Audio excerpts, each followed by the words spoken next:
Hi everyone, welcome back to my channel. I've noticed we have had several new subscribers this week, so I'd like to say a big welcome to all of our newbies out there, new to our channel, and I'm really happy that you're here. I want you to feel welcome to comment and share with all of your friends. We love subscribers, we love comments. That's what makes YouTube fun, is getting to know people, right? So today is Thursday. It's very hot where I live. The temperature is 91. I don't know what the heat index is, but I mowed today. We have a half acre here that I mowed, and it was hot. Let me tell you, I got bitten by a grasshopper. I didn't even know grasshoppers bit. I didn't know they would bite you.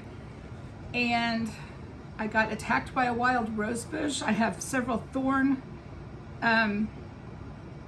got poked by thorns. That was very painful. I had barn swallows following me, and they were just like, they dive bomb while you're mowing. You've got birds, like, it was crazy. I saw a snake in the yard, and I don't like snakes at all. I'm not okay with that. So as I was mowing, I've had this video on my mind to do now for quite a while, and other things keep coming up. And so as I was mowing and dealing with all of those facts of nature, or whatever you call it, just nature, you know, as beautiful as it is, it's not all beautiful, is it?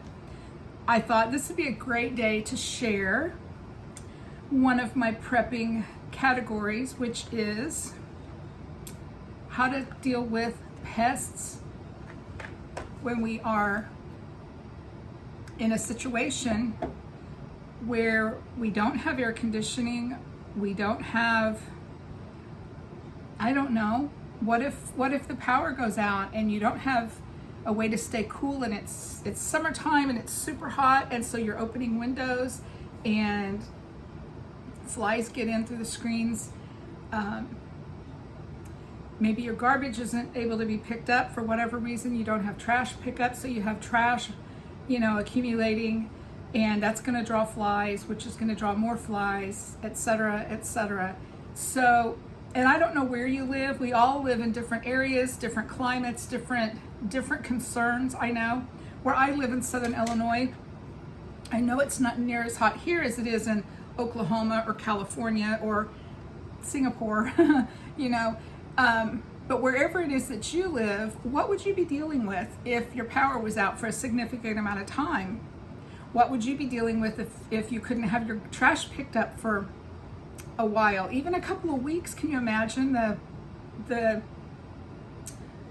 annoyance, the insects, the smell, all of that stuff? That's kind of where my thoughts have been, because I know food and water are the most important to survival. Shelter is very important. There's also other things, you know, you don't want to get sick. You need to protect your family from contamination, flies, mice, spiders. I mean, all of those things, ticks, they can carry disease. They can cause you to become sick. Flies get on our food after they've been out in the world, you know, in bathrooms and other disgusting places. Then they come and land on our food. You know what I'm trying to say here. So we need to think about how we would keep our pests under control in those circumstances. Even in the circumstances we live in now, I have air conditioning, I have heat in the winter, you know, I have a nice home, but I live in a rural setting with fields, cornfield in front of me, in back of me, and all the way up and down my street is fields of corn or soybeans. So in the fall, when the farmers harvest those fields, what do you suppose I deal with? I have mice.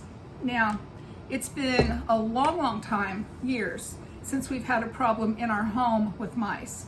Not to say we wouldn't if we don't stay diligent, because every once in a while a mouse gets in, but it's short order, he's gone. We catch him, we deal with it, he's gone.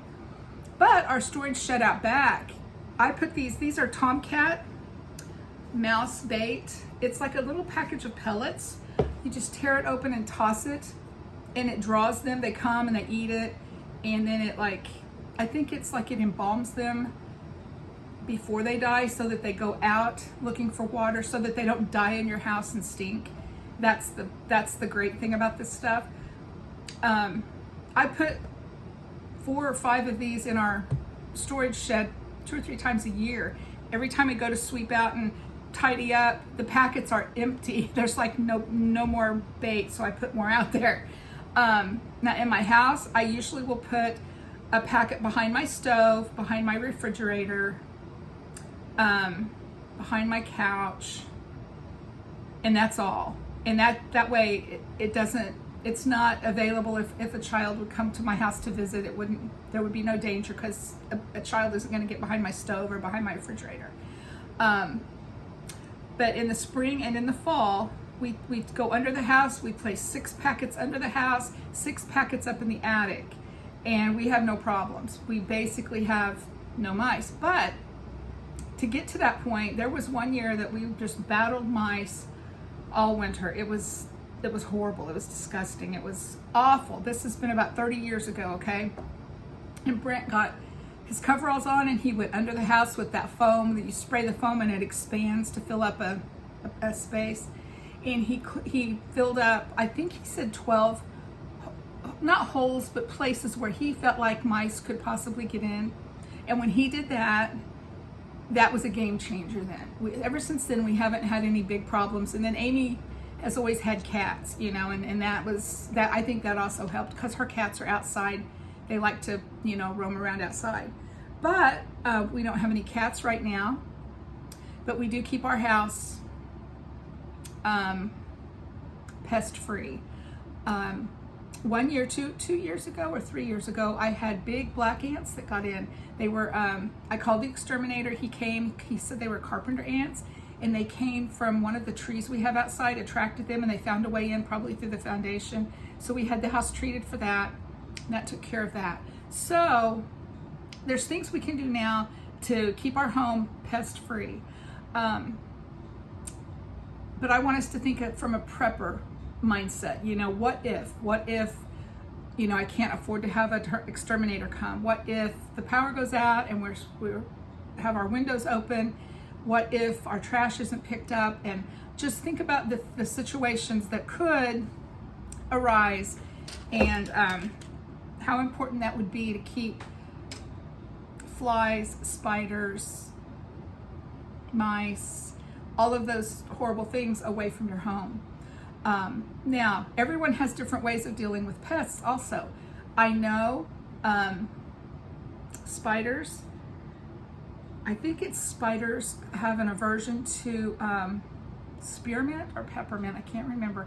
And I've heard, you know, you put peppermint oil on a cotton ball and just kind of lay those around your doors and your outside entrances, and spiders they don't want to be around that. I've also heard bay leaves are a deterrent for insects. You know, you could place bay leaves in your cupboards and around your food, and that should also deter insects from coming around your food.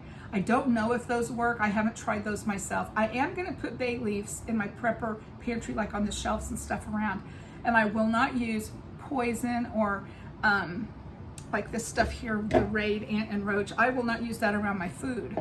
It won't be in my prepper pantry. This will be like for outside areas, like around your doorways, around your screens, your windows, things like that. That's what like your trash dumpster outside where your trash would be, keep it sprayed, you know. So these are some things I bought for my prepper pantry. I have raid, ant, and roach spray.